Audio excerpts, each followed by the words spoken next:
आज की इस प्रेस कॉन्फ्रेंस में समस्त पत्रकार बंधु छायाकार बंधु का इस बैठक में स्वागत है।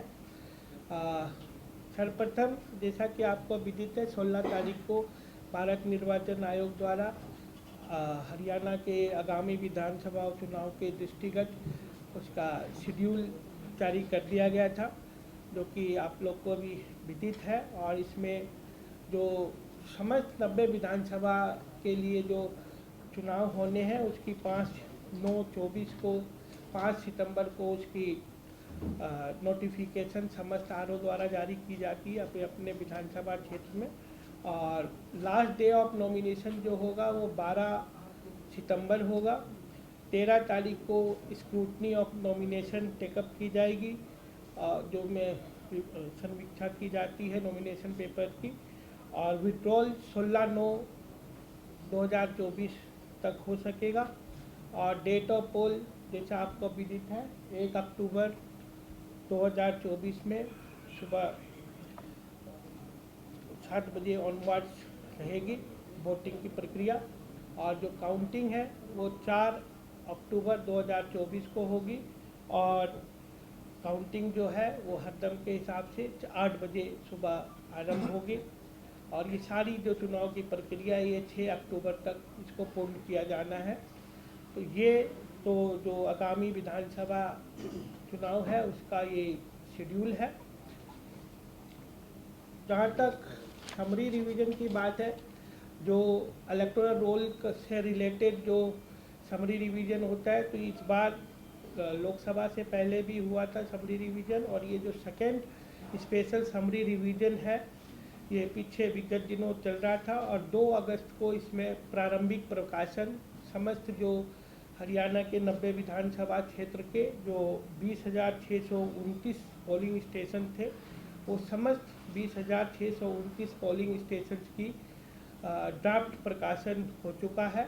और उसके बाद जिन व्यक्तियों ने कोई 6 फॉर्म में नए फॉर्म बनाने के लिए आवेदन करना था, ये 7 में विलोपन के लिए करना था, या फिर 8 में शिफ्टिंग या माइनर अमेंडमेंट के लिए करना था, उन्होंने 2 से 16 तारीख तक आवेदन दिए हैं।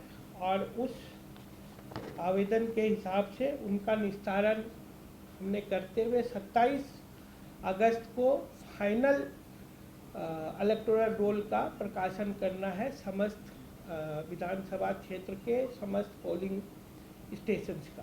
तो 27 तारीख तक हमारी ये फाइनल सूची मतदाता सूची तैयार होकर प्रकाशित हो जाएगी।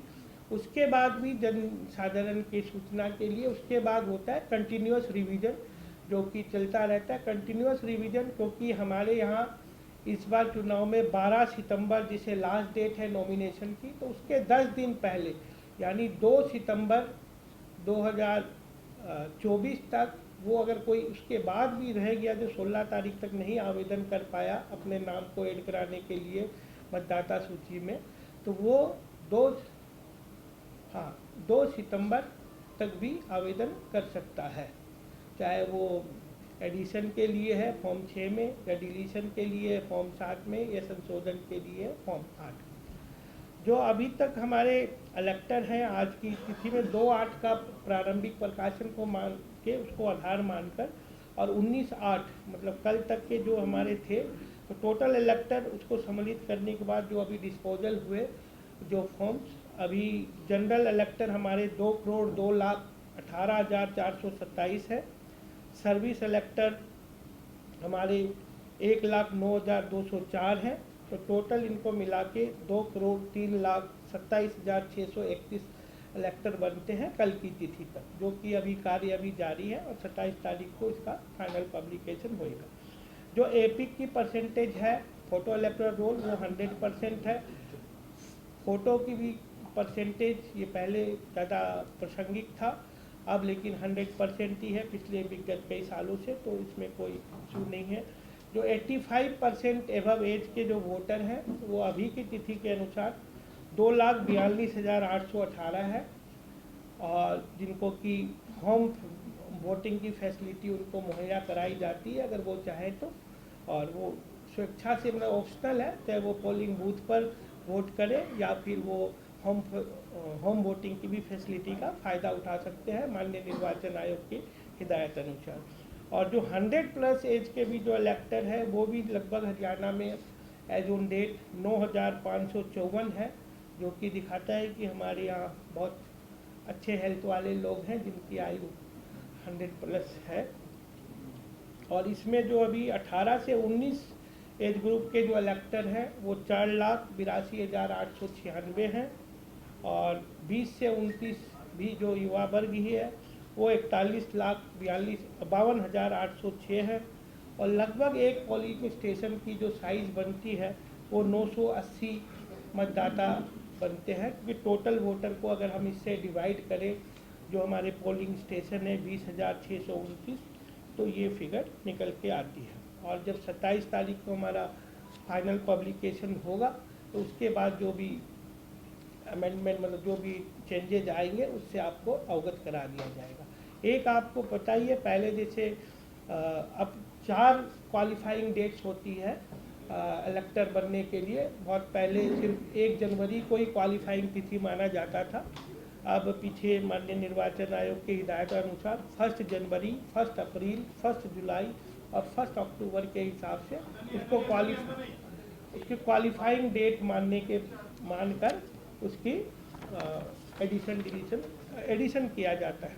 कितने बार हुआ सर? कितना जन? ये चार हो चुके हैं, तो पहले ही हो गए। कब हुए थे लास्ट? ये जो 1 जनवरी, 1 अप्रैल, 1 जुलाई, 1 अक्टूबर, ये साल में 4 बार। हाँ, पहले सिर्फ 1 जनवरी होता था, पीछे देख के कि भाई उनको वेट करना पड़ता है, तो माननीय निर्वाचन आयोग ने 4 तिथियां कर दी थी, जो उस समय तक जो 18 साल की उम्र को प्राप्त करेगा वो वोटर बनने का पात्र होगा। और जैसा मैंने बताया, ये जो हमारे टोटल पोलिंग स्टेशन 20,629 हुए, इसके लिए भी हमने रेशनलाइजेशन किया था। और पिछले जो लोकसभा में थे उससे लगभग 818 पोलिंग स्टेशन नए बने, और एक किसी को 2 के समायोजन होने से कम भी हुआ था, तो नेट इफेक्ट जो 817 पोलिंग स्टेशन का लोकसभा से इसमें आया है। इस 20,629 में से अर्बन पोलिंग स्टेशन 7,132 हैं और रूरल पोलिंग स्टेशन 13,497 हैं। और जो पोलिंग स्टेशन लोकेशंस हैं, क्योंकि एक लोकेशन में 2 बूथ, 3 बूथ, 4 बूथ भी होते हैं, polling station location total Haryana में अभी 10,495 है। 10,495, जिसमें कि अर्बन पोलिंग स्टेशन लोकेशंस हैं 2,656 और रूरल एरिया में है 7,839। और जैसा आपको विदित है 10 पार्लियामेंट्री कंस्टिट्यूंसी है, जिसमें कि 90 हमारी विधानसभा क्षेत्र है, और 90 विधानसभा क्षेत्र में जो 17 विधानसभा क्षेत्र है वो आरक्षित है शेड्यूल कास्ट की कैटेगरी के लिए, और 73 बाकी जो बच गई वो जनरल है। ये इलेक्शन भी जो पूर्व की भांति ईवीएम और वीवीपैट के माध्यम से ही कराए जाएंगे, और हमारे जो निर्वाचन आयोग की हिदायत थी उसके अनुरूप 1 से 16 अगस्त के बीच में जो एफएलसी होती है, फर्स्ट लेवल चेकिंग होती है, वो समस्त जिले द्वारा उस दौरान में पूर्ण करा ली गई है। और एज ऑफ नाउ हमारे पास सफिशिएंट क्वांटिटी में बैलेटिंग यूनिट, कंट्रोल यूनिट और ईवीएम वीवीपैट है, जिसके कि हमने एफएलसी फर्स्ट लेवल चेकिंग करा ली गई है। और जैसा इसमें आपको जानकारी है, इसमें एक कैंडिडेट द्वारा खर्च की एक सीमा होती है। तो जो विधानसभा के जो निर्वाचन के लिए जो उम्मीदवार खड़े होंगे उनके लिए विधानसभा में 40 लाख की वो राशि है, जिसका कि वो मैक्सिमम मतलब खर्च अपने तरफ से कर सकते हैं, और जिसका कि ब्यौरा उनको जो इलेक्शन एक्सपेंडिचर ऑब्जर्वर रहते हैं उनको समय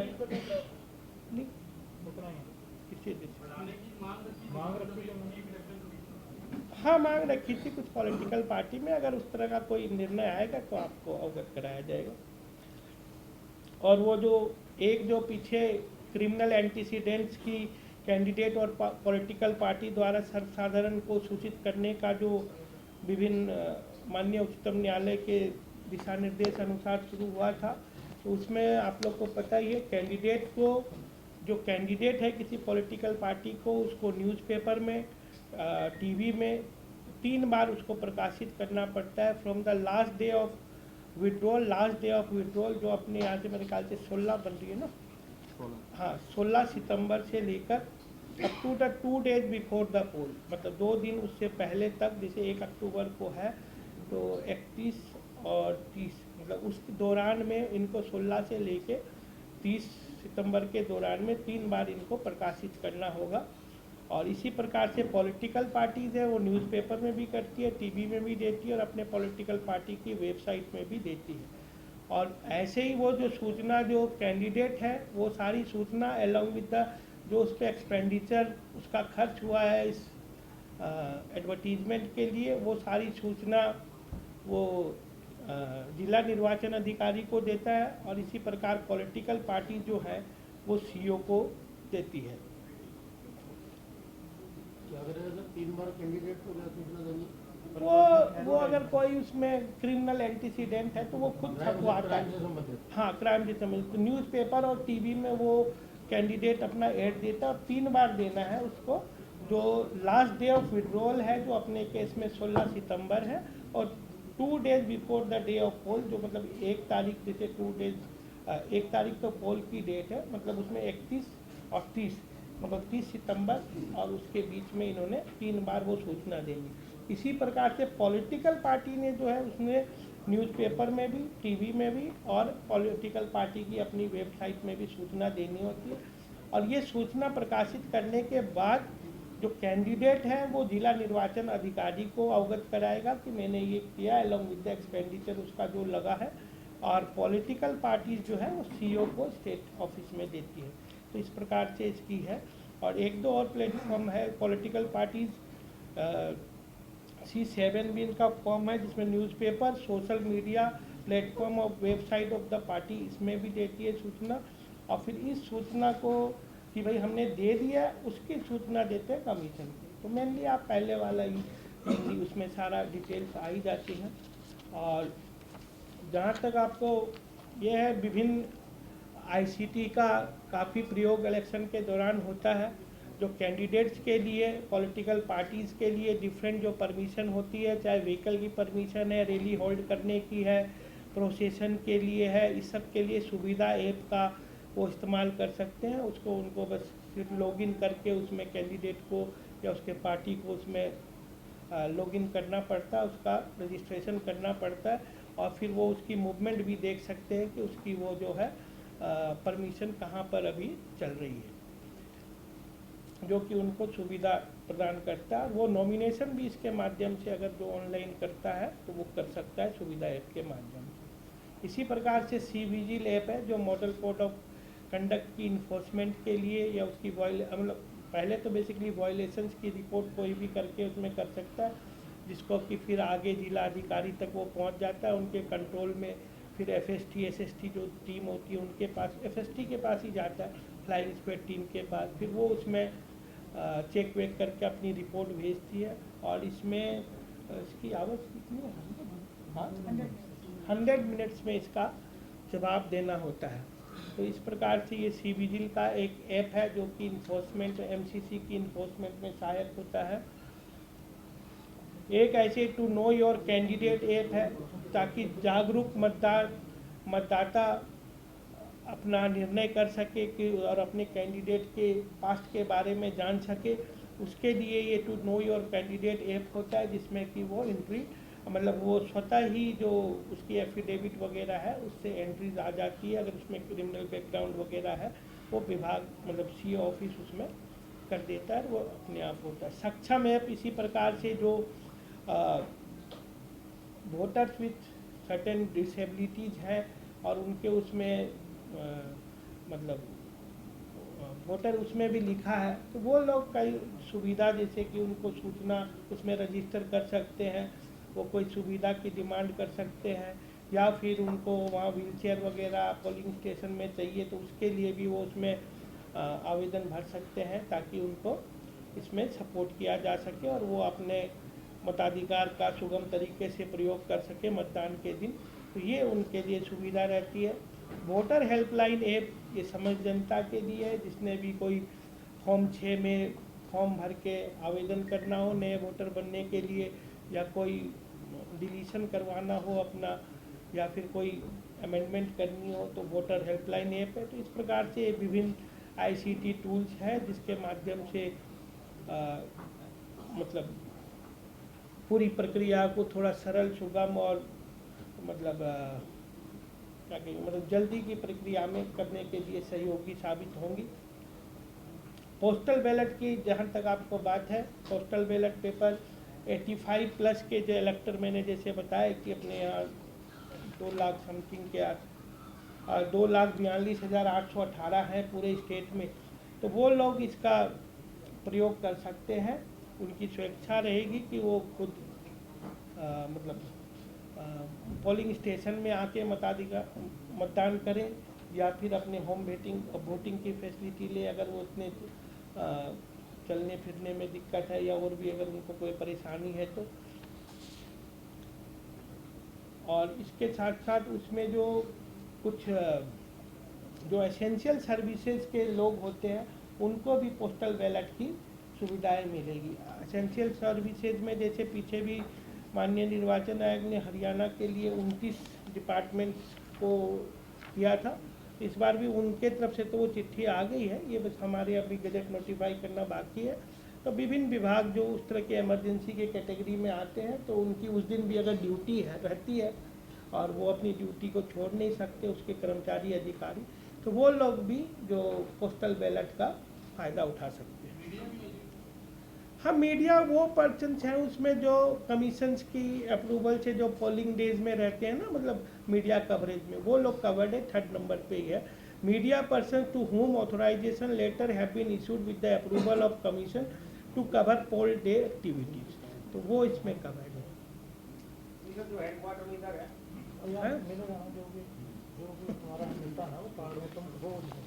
जिसको कार्ड जारी हो गया, हाँ वो उसमें वो कार्ड जारी हो गया, उसके हिसाब से वो 12D अप्लाई करके, 12D है ना, 12D, हाँ 12D अप्लाई करके पोस्टल बैलेट निर्गत करा सकता है अपने। तो पहले लेना होता है, ये ERO के वहीं पे होता है जहाँ पे होता है, मतलब जहाँ के आप वोटर हैं वहाँ पे।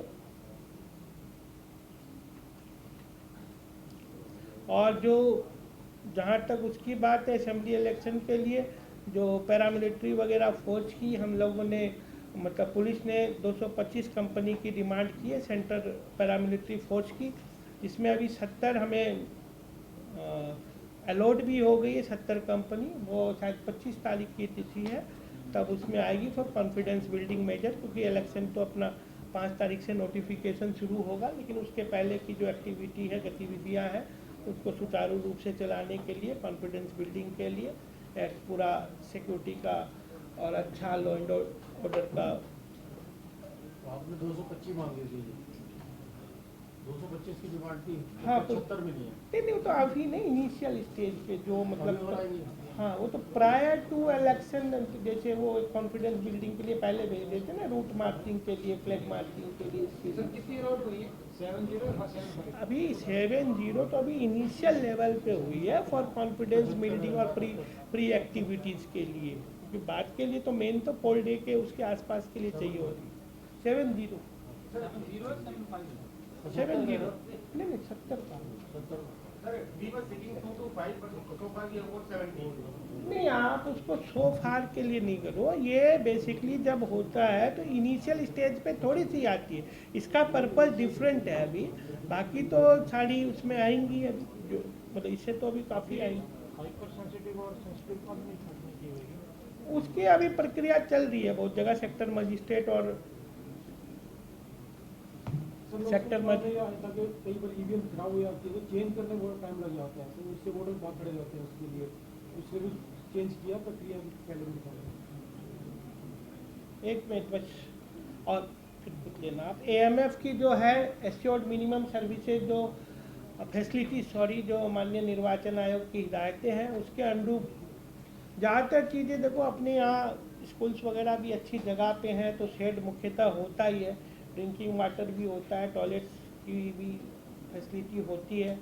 और ज़्यादातर जिला निर्वाचन अधिकारियों ने सूचना भेजी है कि सब जगह ये जो 6-7 है पैरामीटर्स हैं, टॉयलेट्स हैं, ड्रिंकिंग वाटर है, शेड है, रैंप है और व्हील चेयर जहाँ पर भी पर्सन विद डिसेबिलिटी रहेंगे उनको अवेलेबल कराई जाएगी। तो इस तरह से समस्त मतलब तैयारियाँ इस हिसाब से पूर्ण है। और इसके अतिरिक्त जो मुख्य है, जो आदर्श आचार संहिता है, उसके मैं समस्त जो भी पॉलिटिकल पार्टी हैं या होने वाले जो अभ्यर्थी हैं जो किसी भी रूप में इलेक्शन लड़ना चाहते हैं या सपोर्टर्स हैं, उनसे आग्रह करना चाहूँगा कि आदर्श आचार संहिता का पूर्णतः सा पालन करें।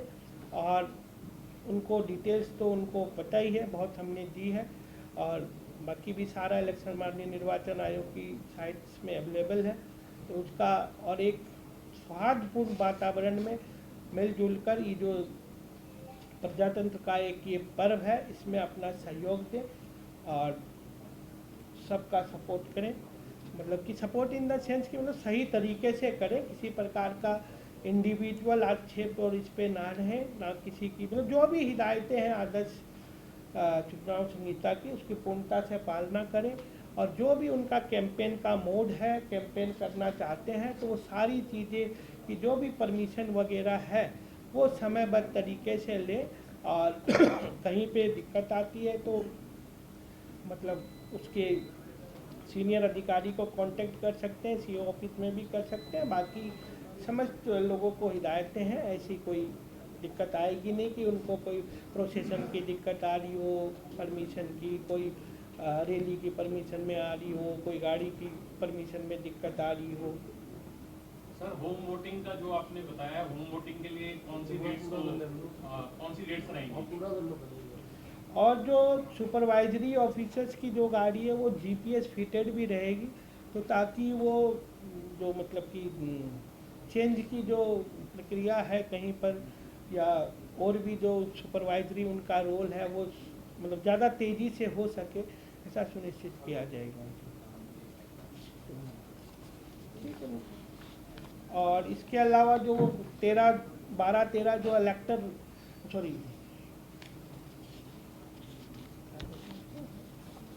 फोटो इलेक्टर कार्ड के अलावा भी जो डिफरेंट डॉक्यूमेंट्स इस्तेमाल किया जा सकते हैं for the purpose of establishing his और हर आइडेंटिटी, उसकी भी सूचना माननीय निर्वाचन आयोग से आ चुकी है। 12 तरह के डॉक्यूमेंट्स हैं, इसको बस हमने 1-2 दिन में नोटिफाई कराना।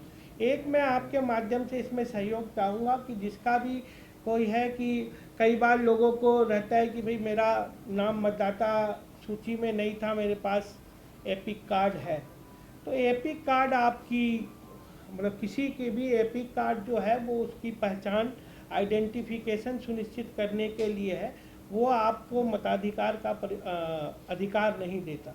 मताधिकार का अधिकार सिर्फ अगर आपका या किसी व्यक्ति विशेष का अगर वो इलेक्टोरल सूची में मतदाता सूची में नाम है तो तभी होता है। तो कृपया करके इसमें कई बार जिससे कुछ होता है, ऑल्दो AROs को हिदायत है कि उसका BLOs का कि पूर्णतः इस बात की निगरानी रखे कोई इस तरह से कटे नहीं, और जो कुछ कटे वो भी जो निर्वाचन आयोग की हिदायत अनुसार है उनके अनुरूप ही कटे।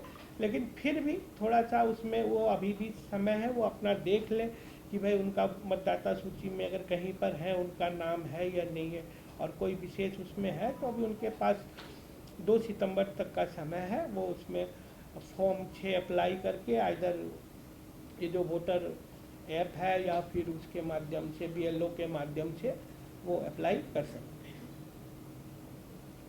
सर, ये मेल और फीमेल मतदाता कितने?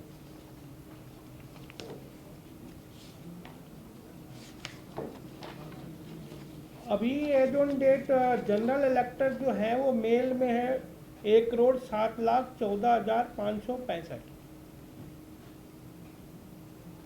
1,07,14,565 और फीमेल है 95,03,407 और 455 है ट्रांसजेंडर।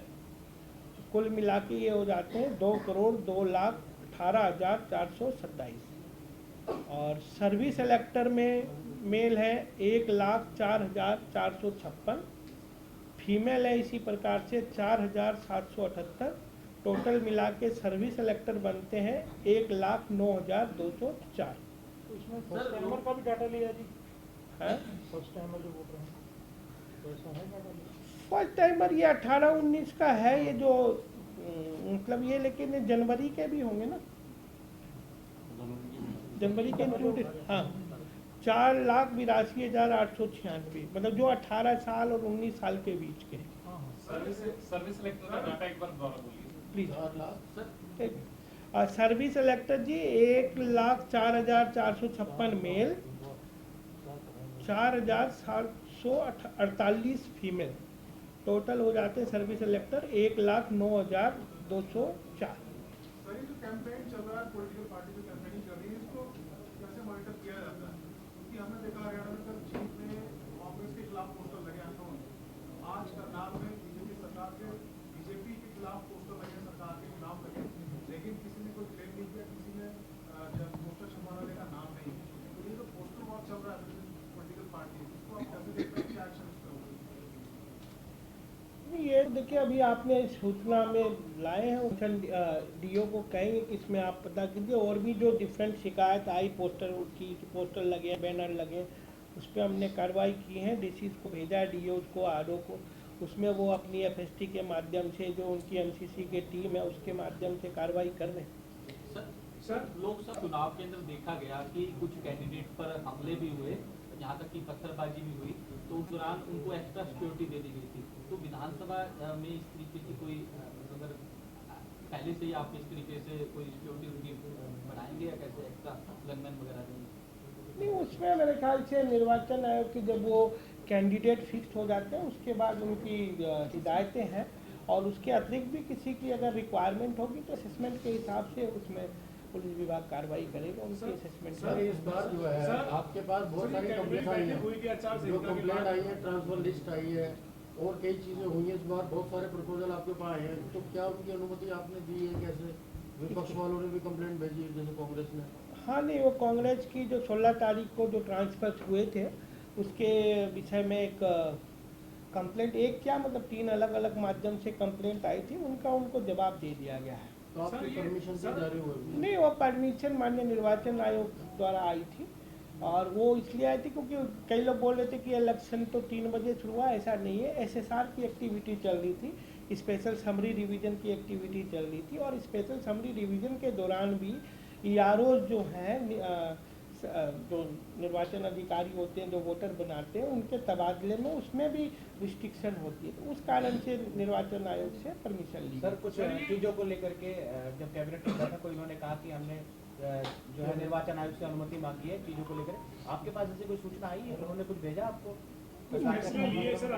ऑर्डिनेंस जैसे 1,20,000 कर्मचारियों को ऑर्डिनेंस लाए थे जॉब सिक्योरिटी का, तमाम जो फैसले वो मंजूरी दे दी। नहीं, कैबिनेट की बैठक 17 तारीख की बात है, 17 तारीख की बात को जो कैबिनेट हुई नहीं, उसकी अभी अलग से मेरे पास अभी कोई और अनुमति नहीं, वो मानने के लिए होगा, मतलब हो सकता आगे आएगी, अभी नहीं आया उसमें। लेकिन मुख्यमंत्री ने उसी दिन प्रेस कॉन्फ्रेंस में कहा था कि हम निर्वाचन आयोग को, सीईओ को भेज रहे हैं। तो भेज रहे हैं, इस पे तो मैं क्या टिप्पणी करूँगा, मेरे कार्यालय में तो प्राप्त नहीं हुआ ना, हाँ, वो अपने उसमें ऐप में तो नहीं आया अभी स्क्रीनिंग पर। सर ये स्टाफ सिलेक्शन कमीशन ने कुछ नई रिक्रूटमेंट निकाली है, विज्ञापन आ रहा था। क्या सर विज्ञापन जारी हो सकता है, और रिजल्ट कोई आना हो तो रिजल्ट क्या डिक्लेयर स्टाफ सिलेक्शन आपकी जानकारी में लाया गया है? रोज नौकरी से संबंधित क्या हिदायतें हैं सर? क्या देखो, हिदायतें तो भी होगी मेरे पास, ये जो सर ये इसमें एग्जाम भी लिए जा रहे हैं या फिर नहीं, जारी हो रहा है, इसके लिए क्या गाइडलाइन? देखो, इसमें भी ये दोनों जो आप बात उठा रहे हैं, इन दोनों की एक रिलेटेड कंप्लेंट आई है, staff Haryana staff selection commission की एडवर्टीजमेंट की भी, और हरियाणा HPSC की पब्लिक सर्विस कमीशन की भी, तो उन दोनों का भी जवाब लेके हमने माननीय निर्वाचन आयोग को भेज दिया है। और जहाँ तक जो उनकी रिक्रूटमेंट का इसका सवाल है, ये जो माननीय निर्वाचन आयोग का डूज एंड डोंट है, इसमें स्टैट्यूटरी कमीशन को कहीं वो रोकता नहीं है। इसकी 22 नंबर गाइडलाइंस कहती है, रेगुलर रिक्रूटमेंट, अपॉइंटमेंट और promotion through the UPSC, state public service commission और staff Selection Commission or any other statutory authority can continue. Recruitments through non-statutory body will require prior approval of the commission, prior clearance of the commission. बाकी निर्वाचन आयोग को report है, वो उसमें विचार कुछ करेंगे। पॉलिटिकल पार्टियों ने शिकायत करी है आपको इस बारे में? हाँ, कांग्रेस की है ना, कमीशन के पास ही है। हाँ कमीशन के पास ही करी थी, तो उन्होंने कमेंट मांगे थे, हमने CS ऑफिस से लेके उनको दी थी। सर, लोकसभा चुनाव में जिस तरह से आर्टिफिशियल इंटेलिजेंस का यूज हुआ, उसको रोकने के लिए स्टेट में यदि यूज होता है तो उसको रोकने के लिए आपने क्या कदम आप उठा रहे हैं? आर्टिफिशियल इंटेलिजेंस का सोशल मीडिया में जिस प्रचार करते हैं, AI का यूज करते हैं, इसकी वीडियोस, फोटोज, उसकी गाइडलाइन वगैरह क्या करते हैं? नहीं, गाइडलाइन तो इस पे क्या, लेकिन वो हमारी वो टीम है, वो सारे दिन डिफरेंट प्लेटफॉर्म्स को चेक करती है, और भी अगर वो तो चेक करती है, और भी किसी के माध्यम से अगर वैसी कोई मतलब क्या कहोगे, न्यूज़ कह लो या जो भी आएगा इशू, तो उसको टैकल किया जाएगा जो नियमानुसार। क्या उसके लिए आपने हाईटेक इक्विपमेंट या उसकी अगेंस्ट किए? नहीं, वो पुलिस वाले के पास भी है, पुलिस वाले कंटिन्यूसली चेकिंग में रखते हैं, वो भी रखते हैं, इसमें कि पीछे मीटिंग में वो लोग बता रहे हैं। आप खुद आयोग मॉनिटरिंग करा रहा है सर इसकी? क्योंकि पुलिस तो करती रहेगी अपना काम। हाँ नहीं, पुलिस तो करती रहेगी, पुलिस भी करती है, पुलिस भी पार्ट ही है इसकी पूरी इन्फोर्समेंट का, वो भी हमारा इसमें सहयोगी करेगी। अच्छा सर, ये बताओ कि अभी जैसे चुनाव आयोग की टीम चंडीगढ़ आई थी हरियाणा के समीक्षा के लिए, पूछ लेंगे कुछ डिस्टर्ब होगा नहीं। क्या ये हाँ, ऐसी संकेत देके गए थे कि तुरंत जो है इलेक्शन डिक्लेयर हो रहे हैं, क्योंकि पॉलिटिकल पार्टी में यही है कि समय से पहले डिक्लेयर हुए, अगर हुए तो क्या आयोग को, मतलब आपको खासकर हरियाणा निर्वाचन कार्यालय को जो है तैयारी पूरी थी? नहीं, तैयारी तो थी, लेकिन वो उस बारे में तो वही निर्णय लेता है माननीय निर्वाचन आयोग, इसमें कॉम्पिटेंट अथॉरिटी है कि कब कौन से चुनाव कराने, उन्होंने पीसी करके शेड्यूल जारी किया, उससे पहले तो हमें कोई सूचना नहीं।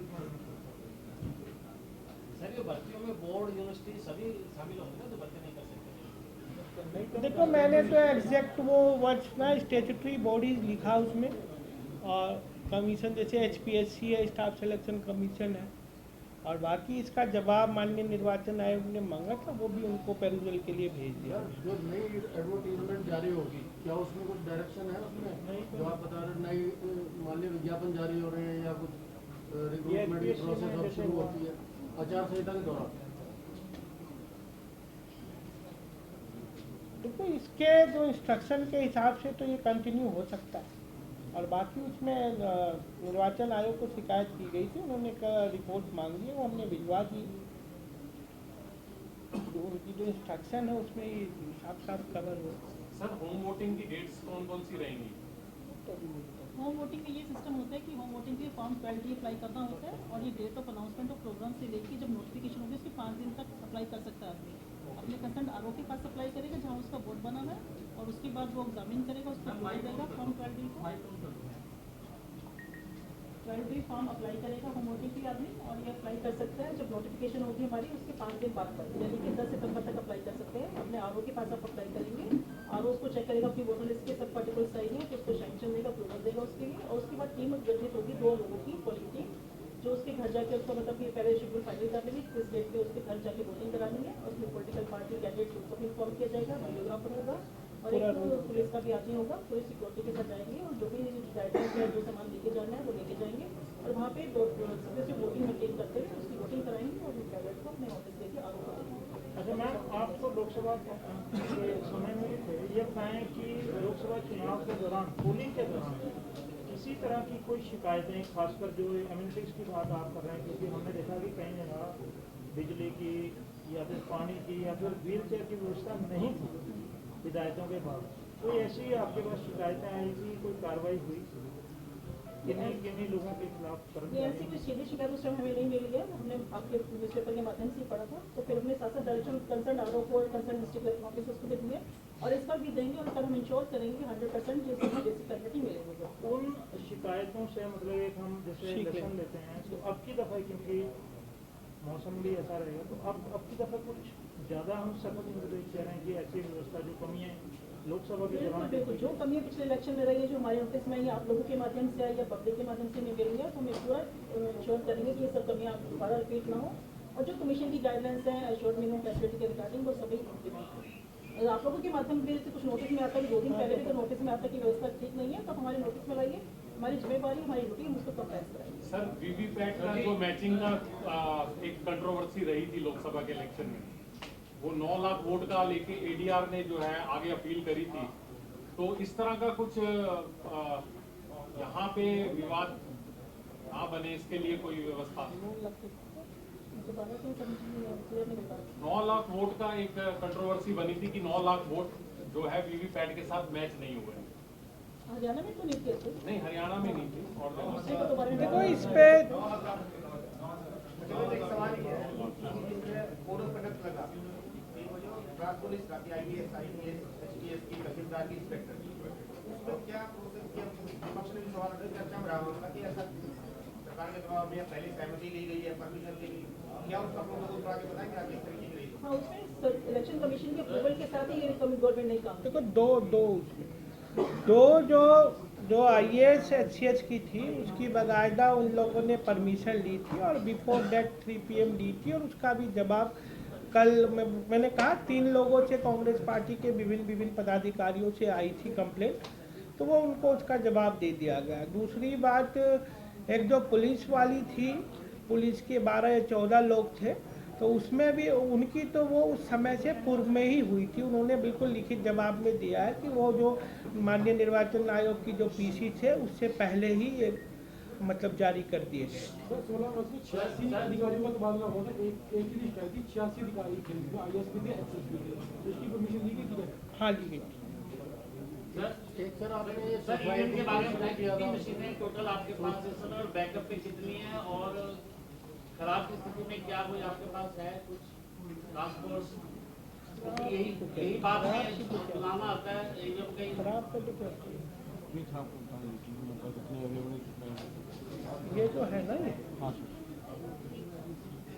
20,000 तो कितने % हो गए?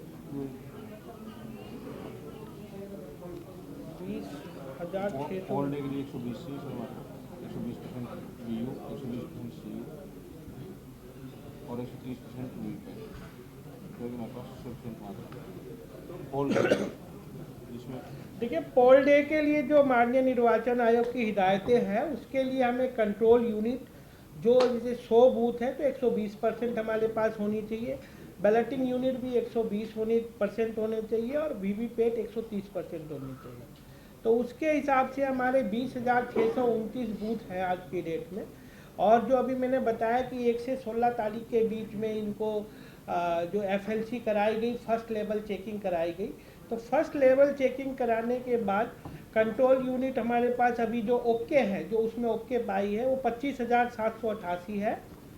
बैलेटिंग यूनिट ऐसे ही 41,334 है और वीवीपैट 27,741 है जो FLC ओके। कितना सर वीवीपैट 27,741। पोलिंग स्टेशन के पास अगर से केवल खराब हो जाती है तो उसके लिए आपका सेंटर कहीं दूर होता है, जैसे मान लो कालका में बारगदाम गांव में तो मशीन खराब होगी और पंचकुला से जाएगा तो वह 2 घंटे लगेगा। नहीं जनाब, ये किसी स्टोर में नहीं होती, ये जो सेक्टर ऑफिसर होते हैं और जनरली सेक्टर ऑफिसर 10 से 12 बूथों पे पोलिंग स्टेशन लोकेशन पे होती है। किसी एक आधा केस में हो सकता है, लेकिन मेरा ख्याल से तो और हरियाणा में तो सारे इलाके में मतलब रोड मोटरेबल है, कोई इशू नहीं है, तो 20-25 मिनट में उसका पहुंच जाना चाहिए सेक्टर मजिस्ट्रेट। बाकी इसने 1-2 लोगों ने लाई है, हम जब DCs की मीटिंग करेंगे तो उसमें इस विषय की चर्चा करेंगे कि इसको इंश्योर करें कि अगर खराब की स्थिति में कितनी जल्दी से जल्दी उसको बदला जा सके। नहीं, पंचकुला में नहीं जाएगा जनरल, उसकी तो फिर उस एरिया का जो सेक्टर ऑफिसर होता है उसके पास होती है मशीन, जो सुबह में उनको 3-4 बजे जब वो हाँ एक्स्ट्रा मशीन उसी लिए जो रिजर्व बोलते हैं, बेसिकली रिजर्व की मशीन इसी पर्पज़ के लिए होती है कि उसको वो चेंज किया जा सकते हैं इन केस ऑफ रिक्वायरमेंट। शुरू की थी आपने जो टावर है, जो सोसाइटी है उसमें मतदान केंद्र बनाए थे, तो इस बार कितने